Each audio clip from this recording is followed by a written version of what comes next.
yang keenam, Nabi dia pernah memberi gelaran kepada satu orang manusia. Gelaran itu dia panggil Abu Jahal. Abu Jahal ni bukan nama dia. Nama tu Nabi yang berkenalkan. Kenapa Nabi namakan dia Abu Jahal? Nabi geram punya pasal. Dan nama tu lekat pula sampai sekarang, nickname dia. Dia dalam sejarah, kita jangan confuse.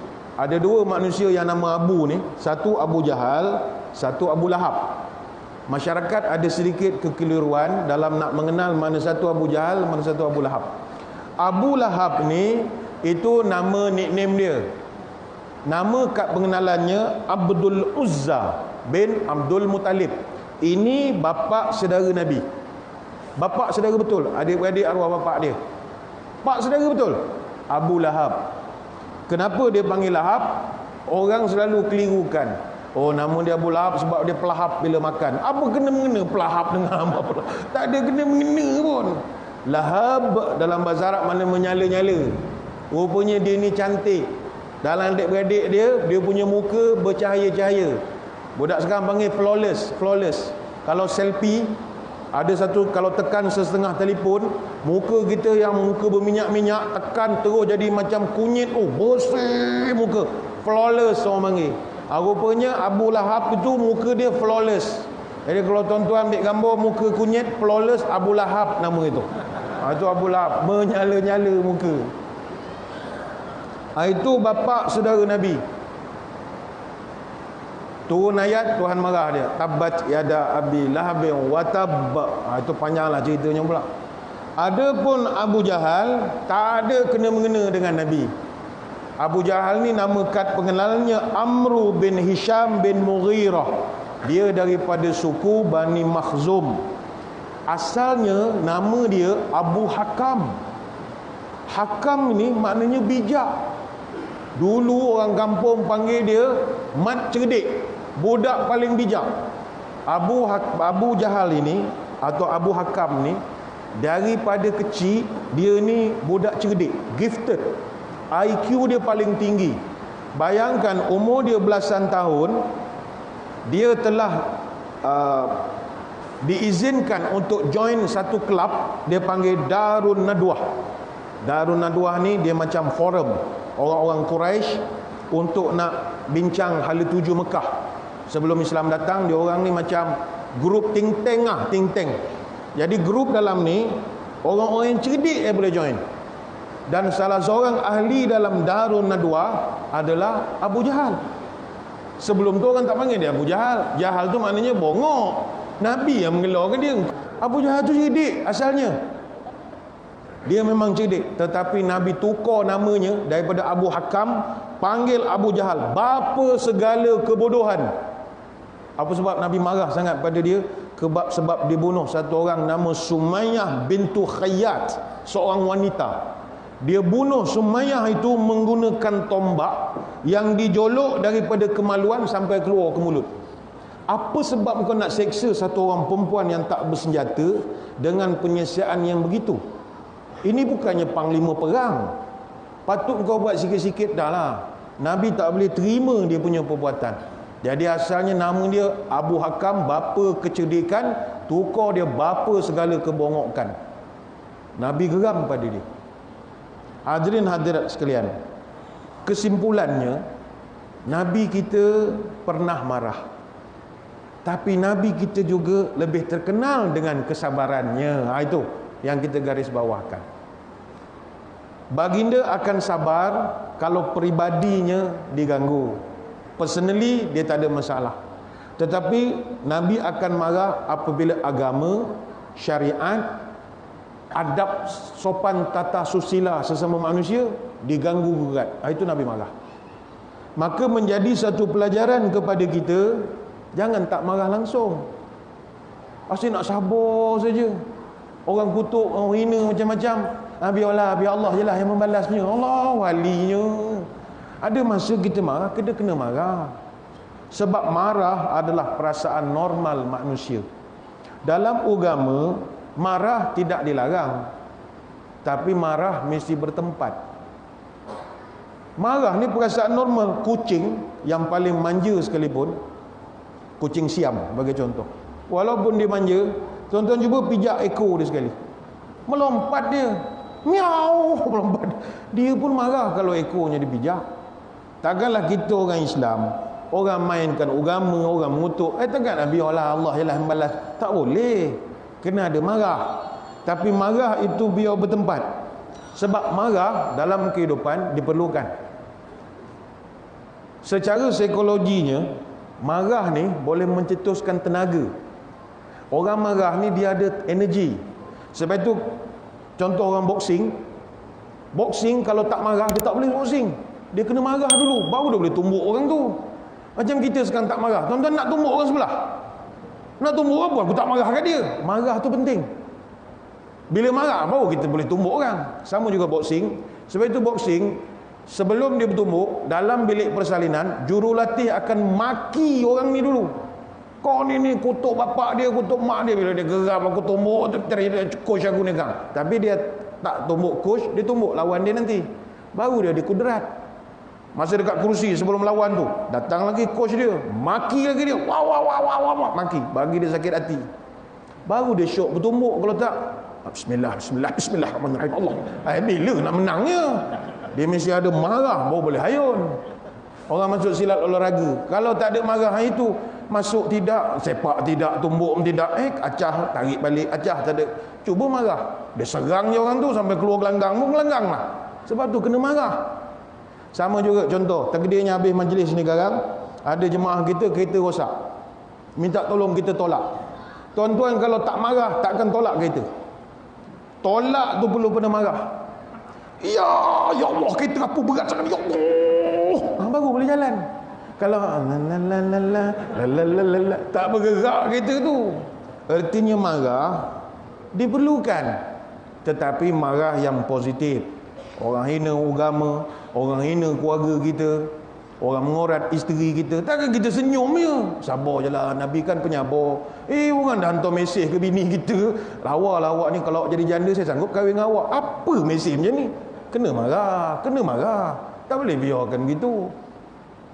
Cuma Nabi kita, dia ajar kita kontrol kemarahan, kawal kemarahan, tapi jangan dihapuskan. Laisa syadidu bisur'ah, innama syadidul ladzi yumliku nafsahu anil ghadab. Bukanlah orang yang hebat itu orang yang pandai mengamuk, tapi orang yang hebat itu adalah ketika dia marah, dia boleh kontrol diri dia. Ini orang yang paling hebat sekali, kata Nabi. Hadis riwayat Imam Ahmad. Sebab itu orang tua-tua pun ajar, marah biar bertempat. Jangan marahkan nyamuk, kelambu dibakar. Itu orang tua-tua pesan. Maknanya boleh marah, tempat yang sesuai. Sebab marah ini, kalau hari-hari kita marah, merosakkan kesihatan. Sebab marah, untuk nak buat muka gangster, kita perlu menggerakkan 43 otot. Muka kita untuk nak buat muka gangster, garam, 43 otot. Kalau untuk nak senyum, 16 ototnya. Jadi bila otot banyak sangat guna, itu orang sasa, orang sadu pada badan, dia sadu pada muka, berkerut, berketul-ketul muka, rasa nak marah kerja. Tapi orang jarang marah, itu yang tegang di muka dia. Dia macam awet muda lah, awet muda. Kalau kita jarang marah-marah. Dan marah berlebihan boleh menjadikan sakit jiwa. Kawan saya yang buat kajian pesakit jiwa tu, dia mengatakan, sekarang di Malaysia, kalau 9 orang manusia Malaysia ni, seorang itu gila. Mana dalam masjid cuba kira, 1, 2, 3, 4, 5, 6, 7, 8, 9. Dalam 9 orang tu ada seorang tu gila tu. Cuma barangkali dalam masjid dia tak buat perangai, sebab tadi dia dah makan ubat, dia tahan sikit. Kalau dia tak makan ubat, dia sama berceramah dengan saya je ni. Pernah berlaku. Kita berceramah, dia pun berceramah juga. Kita berceramah, dia berceramah juga. Kita bertanya, dia menjawab. Kerja dia menjawab pada mula sampai habis. Letih, dia tak makan ubat. Betul tak tuan-tuan? Betul Ustaz. Rasulullah sallallahu alaihi wasallam. Letih, dia tak makan ubat dah ni habis. Habis. Ada. Dan menjelang 2020, kata Kementerian Kesihatan, sakit jiwa ni dijangka mewakili 15% daripada penyakit-penyakit utama manusia di Malaysia. Sebab manusia ni kalau marah, secara fisiologinya, bila kita marah, darah dia tak pergi ke PFC, prefrontal cortex. PFC ni dia panggil the thinking brain. Orang yang marah, otak berfikir dia tak berfungsi, darah tak sampai. Itu sebab orang bila marah, dia akan buat benda tak waras. Cuba tuan-tuan tengok, orang kalau bercerai mesti masa marah. Jarang sangat kita jumpa orang bercerai kerana asmara-asmara cerai, jarang. Mesti kerana marah. Dia kalau bercerai ni penat, lapar, marah, cerai lah. Itu kena hati-hati.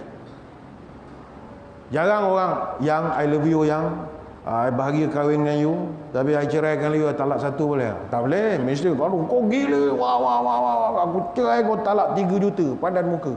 Talak 3 juta dia bagi. Jutawan kau malam ni padan muka. Gaduh. Sebab itu jangan marah-marah. Marah lain, marah-marah lain. Ni musim-musim bola. Pasukan kita dapat melangkah ke final AFC. Setelah lama kita tak melangkah. Pasukan kita dulu yang pertama tahun 2000 berapa dulu, 2010, 2011 pernah menang AFC, pernah masuk AFC final. Pasukan masa itulah yang juga memenangi pingat emas Sukan C tahun 2011. Kalau tuan-tuan masih ingat, ketika Malaysia menang pingat emas Sukan C di Jakarta, Stadium Gelora Bung Karno, semua orang heran, macam mana Malaysia boleh menang? Penalti 4-3. Sebab Indonesia ni, kalau Stadium Gelora Bung Karno tu dia punya stadium keramat dia. Macam Tan Sri Hasan Yunos lah, stadium keramat JDT. Mana mustahil kalah. Tapi kalau nak kalah je. Ada masa kalah je. Tapi yang Gelora Bung Karno itu memang mustahil kalah. Indonesia kuat. Tapi Malaysia tak tahu. Masa tu jurulatih dia K. Raja Gopal. Masa tu muda-muda pemain masa tu ya. Jadi masuk padang, penyokong Indonesia semua agresif, garang-garang. Akhirnya Indonesia kalah. Seluruh wartawan sukan Indonesia heran, macam mana kita boleh kalah? Tiba ada satu orang wartawan senior, Pak Arif Bawomo Surya. Dia buat satu analisis. Kenapa Indonesia kalah tahun 2011? Kita kalah kerana seluruh 80,000 penyokong Indonesia datang ke stadium bawa budaya atau gelombang negatif. Bawa gelombang negatif, kemarahan meluap-luap. Masuk stadium bawa kemarahan. 80,000 orang marah serentak. Dia ada satu aura. Aura ni malaikat tak masuk, rahmat tak masuk. Sebab yang suka marah setan akan bersama. Malaikat tak suka aura kemarahan. Bayangkan masa tu pemain Malaysia nak masuk padang, tak boleh jalan kaki. Baru ni kat Bangkok boleh lagi jalan kaki masuk padang. Masa di Gelora Bung Karno masuk pakai barakuda. Barakuda ni kereta kebal kecil. Mana ada dalam sejarah pemain orang nak masuk padang pakai kereta kebal? Indonesia aja masuk. Apa sebab? Penonton dia agresif, nak baling macam-macam. Nak baling dengan botol mineral ada, nak baling dengan teh botol pun ada, ayam penyet, tempe goreng, semua nak baling. Nasi ambeng, ungkep, engkong, botok-botok. Dan itulah yang terakhir Malaysia menang. Lepas tu tak pernah menang lagi dah.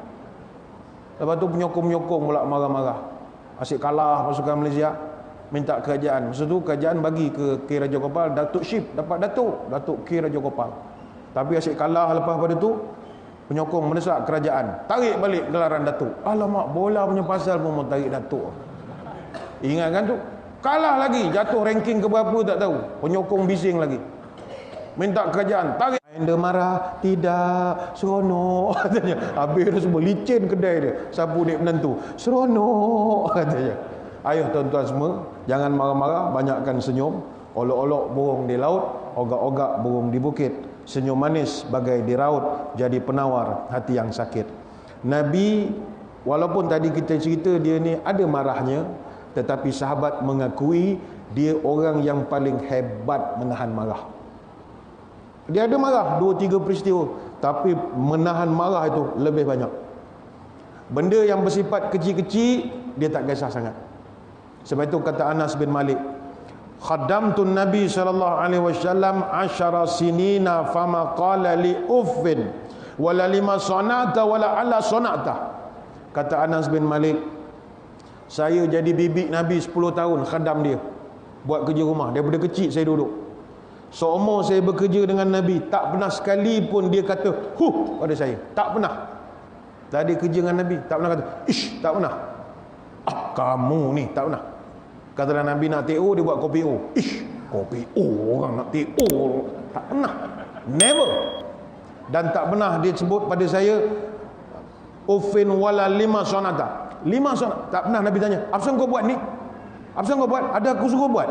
Apa kau buat? Apa kau pandai-pandai buat? Tak pernah. Dan tak pernah Nabi kata pada saya, Allah sonata, engkau dah buat apa yang aku suruh? Tak pernah. Maknanya Nabi ni dia marah bertempat. Ayuh tuan-tuan, marah merugikan, senyum menguntungkan. Ketika marah orang menjauh, ketika senyum orang mendekat. Ketika marah orang menjadi tegang, ketika senyum orang menjadi tenang. Bangsa kita bangsa peramah, bukan bangsa pemarah. Jadi marah boleh, jangan marah-marah. Belajar pada Nabi. Ni salah faham pertama.